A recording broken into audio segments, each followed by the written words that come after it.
Hello អ្នកទាំងអស់គ្នាថ្ងៃនេះខ្ញុំមកដូរខ្វាន់ទៅជារូបអូ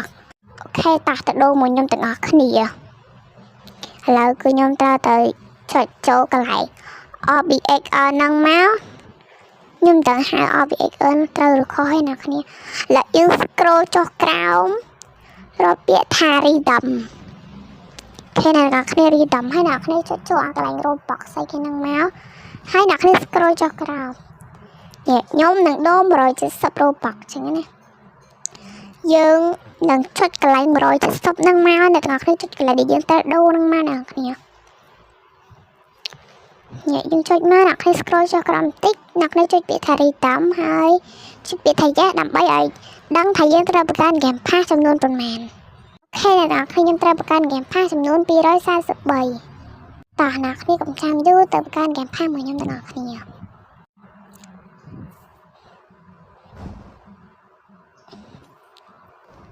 តាណាគ្នាត្រូវចុចពាក្យថាមួណាអ្នកគ្នានេះកន្លែងមួត្រេ3ខាងក្រោមហ្នឹងចុចកន្លែងមួហ្នឹងមកហើយអ្នកគ្នាចុចពាក្យថា create កន្លែង create ហ្នឹងអ្នកគ្នាចុចមក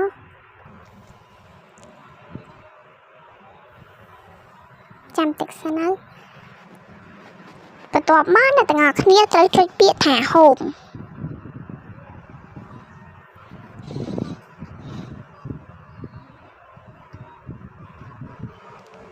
នេះចុចពាក្យ home ហើយចុចពាក្យថា creation គេអ្នកគ្នាចុចពាក្យ creation មកព្រោះសារទូរស័ព្ទកន្លែងខ្ញុំនឹងវា slow តិចហ្នឹងហើយអ្នកគ្នាចុចពាក្យ creation មកវាចាញ់ឲ្យអ្នកគ្នាចុចពាក្យកន្លែងហ្នឹងមកកន្លែងហើយ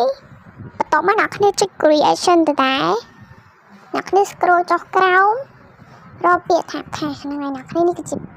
ค่ะឥឡូវយើងចុចចូលកន្លែងហ្នឹងមកអូសចូលក្រោមបន្តិចចុចពាក្យ create a page ហើយអ្នកគ្នាដាក់មកអ្នកគ្នាដាក់ឈ្មោះអីក៏បានដែរហ្នឹងហើយអ្នកខ្ញុំទៅខ្ញុំភ្លេចមិញហ្នឹងបាទ243ហ្នឹងហើយអ្នកគ្នា243ចាំខ្ញុំទៅដាក់នៅកន្លែងដែលខ្ញុំសេហ្នឹង243ហ្នឹងហើយពួកអីឲ្យវាចាំអញ្ចឹងណាហើយនឹងចំណាំហើយយើងត្រូវការ243ឡើយយើងមកចុច create a page ហើយអ្នកគ្នាចុចកន្លែងមិញហ្នឹងមកហើយអ្នកទាំងអស់គ្នាចុចពាក្យថា creation ហើយចុចពាក្យថា sale បើកកន្លែង item for sale ហ្នឹងមក